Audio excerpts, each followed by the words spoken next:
د غرونو پر څوکو پنځمه برخه.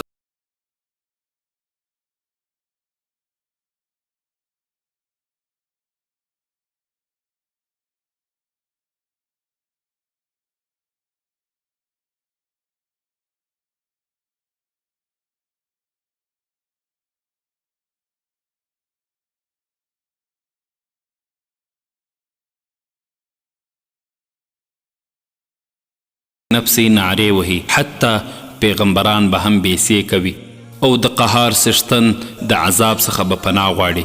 ځینې کسان به د الهي عذاب څخه د ویرې له امله تر سر، ځیګر، نوم او پښو پورې په خولو کې غرق وي.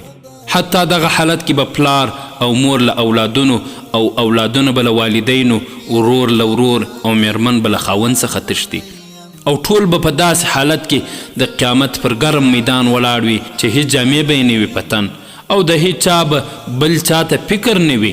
یوه ورځ رسول الله صلی الله علیه وسلم خپل ملګرو ته د همدې وحشتناکې ورځې بیان کاوه چې د امت څخه به یې 80,000 تنه بې حسابه بې کتابه جنت ته ځي. صحابه کرام رضی الله عنهم د داسې فضیلت اورېدلو له امله په حیرانتیا کې ډوب شو چې د داسې دردناکې ورځې له وحشت څخه چې څوک ژغورل کیږي حتمي داسې شخص ډیر نیکمرغه دی چې ناڅاپه عکاشه بن محسن رضی الله عنه راولاړ سو. مخکې له دې چې چانس له لاسه ورکړي او له نورو څخه وړاندېواله یې وکړي، ویل ای د الله رسوله زما لپاره دعا وکړه چې زه هغه کسانو کې راسم. رسول الله صلی الله علیه وسلم وفرمیل ته د هغو کسانو څخه یې. نورو صحابه کرامو هم غوښتنه وکړه خو رسول الله صلی الله علیه وسلم ورته وویل چې عکاشه ستاسو څخه وړاندېوالی وکړ او دا فضیلت یې وګټئ. عکاشه رضی الله عنه د خیر په کارونو کې د وړاندېوالي له امله دا غوروالی ترلاسه کړ او په نورو صحابه کرامو دا دروازه وتړل سوه. هو عکاشه دلته وړاندېوالی وکړ نو بې حسابه او بې کتابه به جنت ته داخلیږي. ابو دجانه وړاندېوالی وکړ د رسول الله صلی الله علیه وسلم توره یې ترلاسه کړه. ابو بکر بیا ټولو صحابه کرامو باندې غوروالی وموند. همیشه هر فقیر، شتمن، نیک او غوره خلک له یو بل سره په نیکیو کې وړاندېوالی کوي.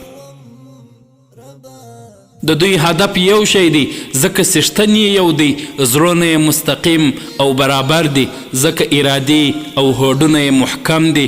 نو ای وروره او خورې تا کله خپل ګریوان ته سر کښته کړی دی چې پلان شخص خو د الله په لاره کې هغه نیکي وکړه، زه هم باید ځان ورسره ورسوم.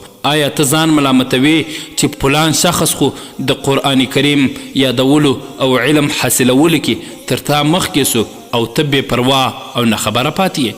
آیا دې باندې غمجن سوی چې فلان کس خو جهاد او سنګر کې شپه او ورځ لګیا وي او تا کور کې په بالښت د غفلت تکیه وهلې وي؟